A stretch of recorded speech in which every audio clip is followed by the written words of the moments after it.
I call the honourable member for Moncrieff. Well, thank you, Madam Speaker. Madam Speaker, it is truly unique to come into this chamber and to hear the Labor Party complaining about the level of debt. Talk about a reformist party.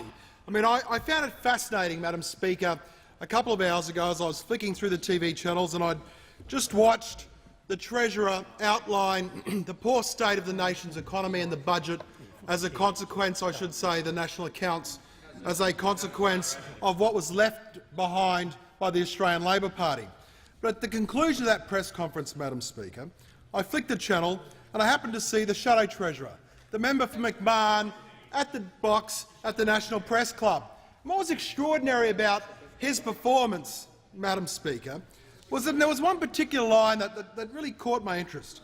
And he said, "Labor needs to be in office for a long time to cement our reforms." And he's nodding in furious agreement. Now, they just needed a little bit more time, Madam Speaker. I mean, this is the Australian Labor Party, who inherited $60 billion of assets 6 years ago, presided over the 5 largest budget deficits in our nation's history. The Australian Labor Party, who actually, as a consequence of their policies, saw the most rapid deterioration of debt in our nation's history, and then they come into the chamber and they say, "Oh, no, you should trust us on debt. We know the best way forward. Don't trust the coalition on debt." I mean, look at the track record, Madam Speaker. I mean, it was only the coalition that paid off $96 billion worth of debt last time. I mean, why would you trust us? The Labor Party, they're the people you should trust, according to the member for McMahon, because after all, the Labor Party took $60 billion and turned it into over $400 billion worth of debt. Now, what's extraordinary as well, Madam Speaker, is that the Shadow Treasurer, the member for McMahon, likes to say repeatedly, and he did just moments ago, how the coalition could have had the $500 billion debt ceiling if only the coalition had been willing to release MyEFO, as if in some way insinuating that once again the coalition couldn't be trusted.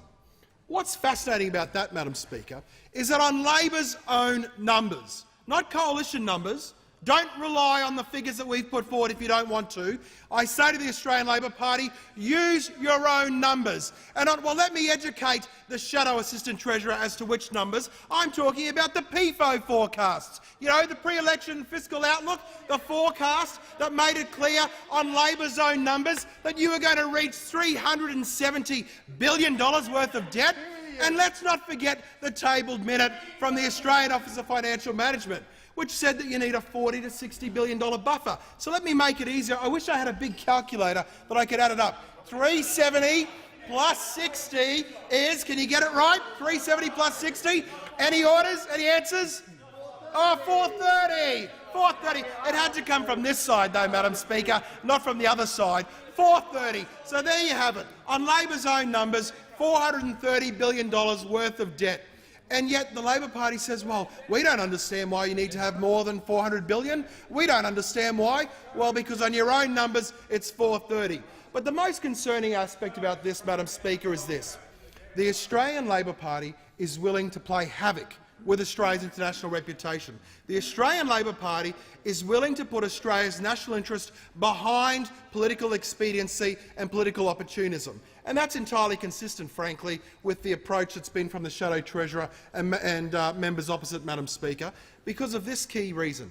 When it comes to actually making decisions in the national interest, the Labor Party knows full well that we are within days or a week or two of breaching the current debt ceiling of $300 billion. They know that. They know, Madam Speaker, that we are within a week or so of breaching Australia's current debt ceiling of $300 billion. So what's Labor's approach? Do they take a mature approach and say, let's look at what needs to be done? We know that it's got to be $430 billion as the peak debt limit that's anticipated based on Labor's own numbers. No, they don't. They don't do that, Madam Speaker. What they do is they say, well, look, we'll give you $400 billion and then we'll go back to it in due course. And you know what? There's an approach that's been used that's similar to that, Madam Speaker. And when that was done, it was done by the Tea Party in the United States.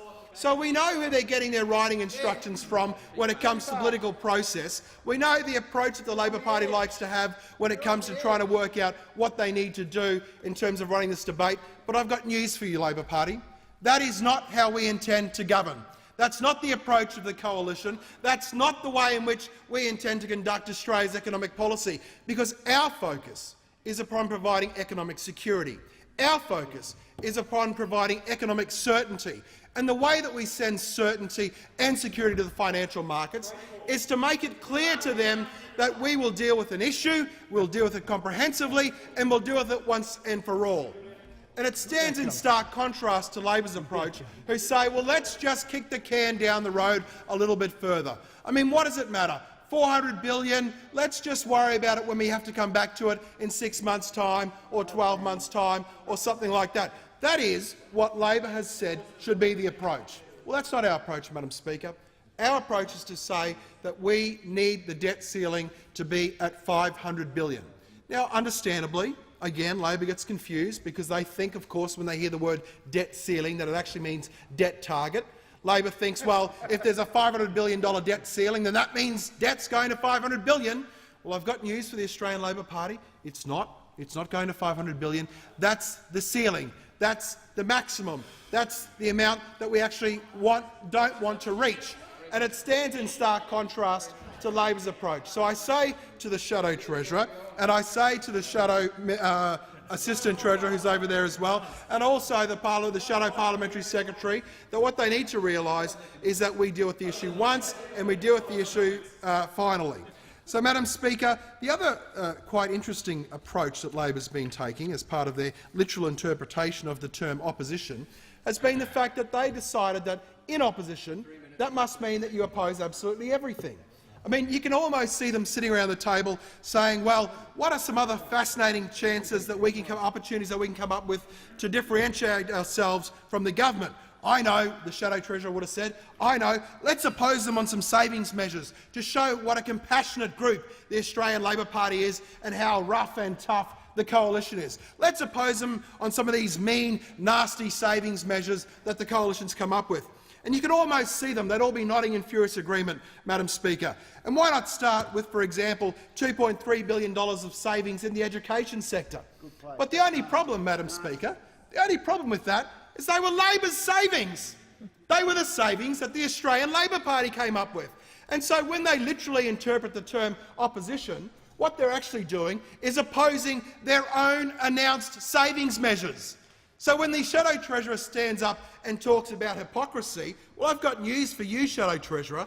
The greatest and most glaring example of hypocrisy in the parliament today is the fact that you are willing to stand up and oppose your own savings measures. $2.3 billion worth of saving measures announced by the Australian Labor Party, and now Labor says, no, we're opposed to them, we don't support them. In addition to that, Madam Speaker, there's some $13.4 billion of savings measures that this government's trying to take to reduce the mountain load of debt that we've been left behind by the Australian Labor Party, debt that we know is going to continue to accrue interest, debt that's currently running at $10 billion a year in interest repayments, $10 billion that could have been spent on, for example, Madam Speaker, new schools, new hospitals, new road projects, a whole raft of different approaches, Madam Speaker.